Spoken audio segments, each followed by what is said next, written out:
Morning time stories. పాత రోజులు. 8 సంవత్సరాల తర్వాత సితార పట్టణం నుంచి తిరిగి తన గ్రామానికి చేరుకుంటుంది. తన ఇంటికి రాగానే చుట్టుపక్కల వాళ్ళందరూ కూడా తన దగ్గరికి వచ్చి మాట్లాడుతున్నారు. అప్పుడే సీతమ్మ అనే ఒక ఆమె అక్కడికి వచ్చి, అమ్మా సితారా, నేను గుర్తున్నానా? ఈ అత్తని మర్చిపోయావా? ఎందుకు గుర్తులేవత్తా? చాలా బాగా గుర్తున్నావు. నీ సినిమాలన్నీ చూస్తాము. చాలా బాగా నటిస్తున్నావు.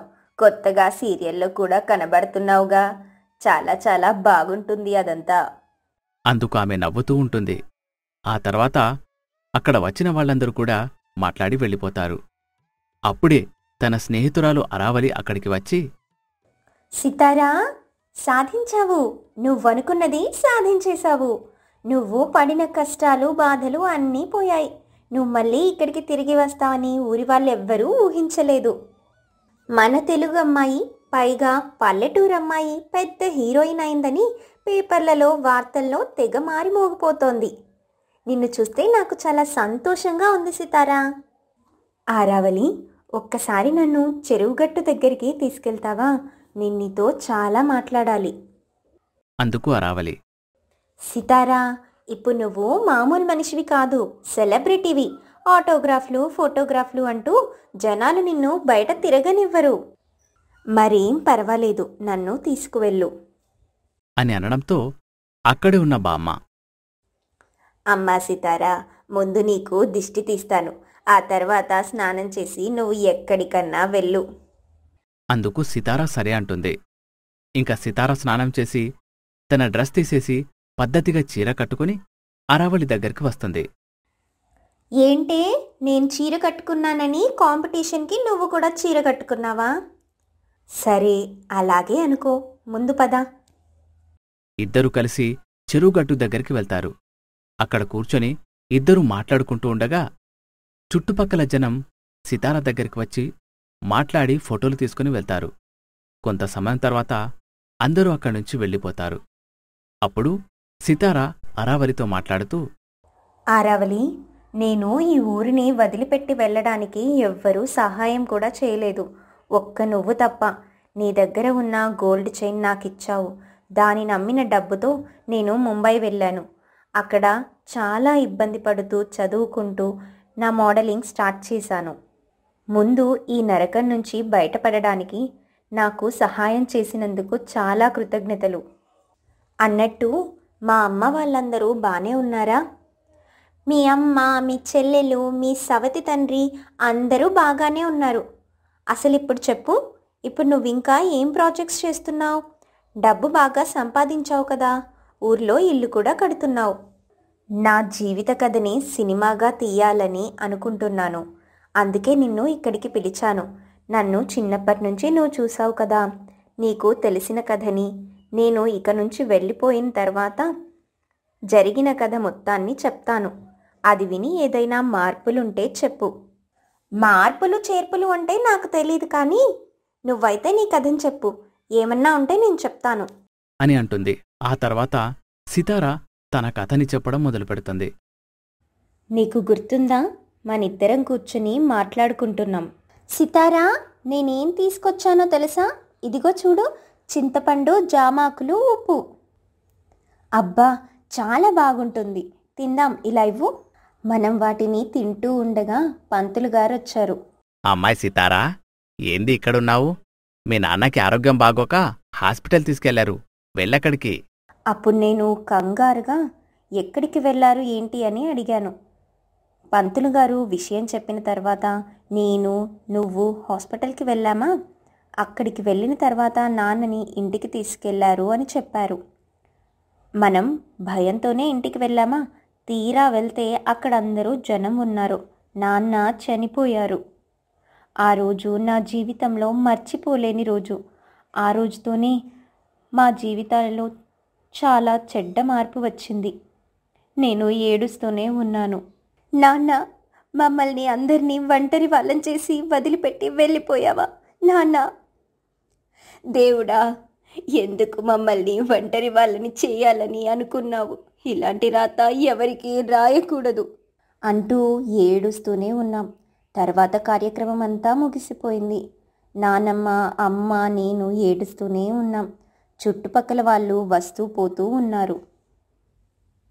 రోజులు గడుస్తున్నాయి. ఒకరోజు ఇంట్లో ఎవ్వరూ లేరని సీతమ్మత్త ఇంటికి వెళ్ళాను. అక్కడ టీవీ చూస్తూ ఉన్నాను. కొంత సమయం తర్వాత సీతమ్మత్త ఏమనిందంటే, ఏంటే జమీందార్లాగా సొంతిల్లైనట్టు కుర్చీలో కూర్చున్నావు, కింద కూర్చో. సీతమ్మత్త చెప్పిన మాటలకు నేను చాలా బాధగా కింద కూర్చున్నాను. కొంచెం సమయం తర్వాత టీవీ కూడా ఆపేసింది. ఇంకా వెళ్ళు, ఎంతసేపు ఇక్కడ కూర్చుంటావు? వదిలేస్తే రోజు మొత్తం ఇక్కడే కూర్చొని ఉందామనుకుంటున్నావు. ఆ మాటలకి నేను చాలా బాధగా అక్కడి నుంచి వెళ్ళిపోయాను. అమ్మ, నానమ్మ పనికి వెళ్ళారు కాబట్టి నాకేమీ అర్థం కాక నేను వాళ్ళ ఇంటి నుండి బయటకు వచ్చి అక్కడ అరుగు మీద కూర్చున్నాను. నేను వాళ్ళ అరుగు మీద కూర్చున్నానని బకెట్తో నీళ్లు పోసింది. నేను చాలా బాధగా అక్కడి నుంచి వెళ్ళిపోయాను. అప్పుడే నువ్వు నాకెదురయ్యావు.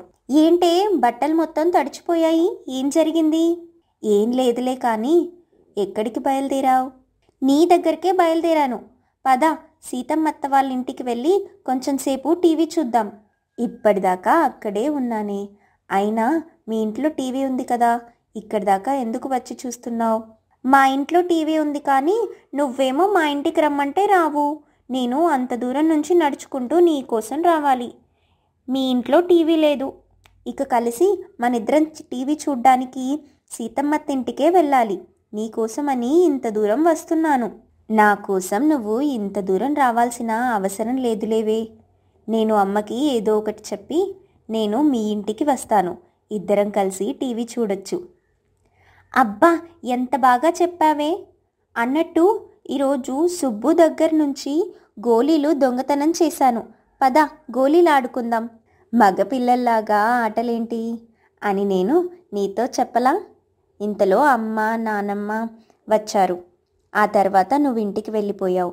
నేను ఇంటికి వెళ్ళిపోయాను. ఇంటికి వెళ్ళిన తర్వాత భయంకరమైన వార్త నాతో చెప్పింది. ఆ వార్త ఏంటో నాకు తెలుసు కానీ ముందు నాకు ఈ విషయం చెప్పు. సీతమ్మత్త నీ పట్ల ఇలా ప్రవర్తించిన విషయం నాకెందుకు చెప్పలేదు? డబ్బు లేని వాళ్ళంటే అందరికీ చులకన. పైగా తండ్రి లేడు, మరింత అలుసు. మనం ఏది చేసినా వాళ్లకు తప్పుగా కనబడుతుంది. అందుకే ఈ విషయం నేను ఎవ్వరితో చెప్పలేదు, నీకు కూడా చెప్పలేదు. నిన్ను చిన్నప్పుడు పురుగులాగా చూసిన ఆమె నీకోసం స్వీట్లు తీసుకువచ్చి నీతో ప్రేమగా భలే మాట్లాడింది. ఇప్పుడు ఈ విషయం తెలుసుకున్న తర్వాత దాని మీద నాకు బాగా కోపం వస్తుంది. ఈ రోజుల్లో ఇంతేనే. డబ్బుంటేనే మనిషికి విలువ ఉంటుంది. ఎంతైనా మన పాతకాలంలో ఉన్నట్టు ఇప్పుడు అస్సలు లేదు. పాతకాలంలో చాలా తీపి జ్ఞాపకాలే ఉన్నాయి. నాకు తెలిసే నువ్విది చెప్తావని. అందుకే నేను నీకోసం జామాకులు, చింతపండు, ఉప్పు తీసుకొచ్చాను, తిను. దాన్ని చూడగానే సితార చాలా సంతోషపడుతూ దాన్ని తీసుకొని తింటుంది. ఇద్దరూ తింటూ ఉంటారు. ఆ తర్వాత సితార ఆరావళితో ఇలా అంటుంది. అవును, భయంకరమైన వార్త అనగానే నాకు తెలుసు అన్నావు, అదేంటి? ఆరావళి తనతో ఏదో చెప్పబోతూ ఉండగా ఇంతలో సితారా చెల్లెలు వర్ష అటుగా వెళ్తూ కనబడుతుంది. దాన్ని చూసి, సితారా, అదిగో మీ చెల్లెలు వర్ష, చూడు ఎంత పెద్దదైపోయిందో, ఒక్కసారి తనని పిలువు అని అనడంతో ఆరావళి తనని పిలుస్తుంది. వర్ష అక్కడికి వస్తుంది. మీరు సినిమా హీరోయిన్ కదా, మీ సినిమాలు చాలా బాగుంటాయి. మీకు నేను చాలా పెద్ద ఫ్యాన్ని. మా స్కూల్లో మీ గురించే మేమందరం మాట్లాడుకుంటాం తెలుసా. అసలు తను నీకేమవుతుందో తెలుసా? నాకేమవుతుందో నాకు తెలీదు. మా అమ్మకి మీరంటే అస్సలు ఇష్టం లేదు. మీరేమో నాకు చాలా ఇష్టం. మిమ్మల్ని ఒక్కసారైనా కలవాలని మా అమ్మకు తెలియకుండా ఇక్కడికి వచ్చాను. నాకు ఒక ఫోటో ఇస్తారా? అలాగే ఈ బుక్లో ఒక ఆటోగ్రాఫ్ కూడా చేయండి. అందుకు తను సరే అంటుంది. ఇంతలో రజని అక్కడికి వస్తుంది. ఓసేయ్, నీకు ఇందాకే చెప్పాను కదా తన దగ్గరికి వెళ్ళకూడదని. నా కళ్ళు కప్పి ఇక్కడికి వస్తే నాకేమీ తెలియదనుకుంటున్నావా? ఇలాంటి వాళ్ళ దగ్గరికి వస్తే మనకి విలువ ఉండదు. ఓసే ఆరావళి, ఇలాంటి విలువ తక్కువ వాళ్ళతో సావాసం చేస్తే మీకు కూడా విలువ ఉండదు. అత్తయ్య, మీరలా మాట్లాడడం నాకు అస్సలు ఏమాత్రం నచ్చలేదు. మీరు స్థాయి గురించి మాట్లాడుతున్నారేంటి? మీ పేరు ఈ ఊర్లో ఎంతమందికి తెలుసు? అదే సితార పేరు మన దేశం మొత్తానికి తెలుసు. స్థాయిలు, విలువల గురించి మీరు మాట్లాడొద్దు. దయచేసి ఇక్కడి నుంచి వెళ్ళిపోండి. ఇది నా కడుపున చెడబుట్టింది. ఇలాంటిది బ్రతికి ఉండడం ఎందుకు? చచ్చిపోవచ్చు కదా. మా పరువు తీయడానికే ఉంది. ఆ మాటలకి సితార చాలా బాధపడుతుంది. ఈ పాటికి అర్థమయ్యే ఉంటుంది సితార తల్లి రజని అని. అసలు ఆ తల్లి కూతుర్లకి ఏమైంది? ఆ రోజు తల్లి చెప్పిన చెడు వార్త ఏంటి? సితార ఎందుకు ఊరు వదిలి వెళ్ళిపోవాల్సి వచ్చింది అనేది తరువాయి భాగంలో చూద్దాం.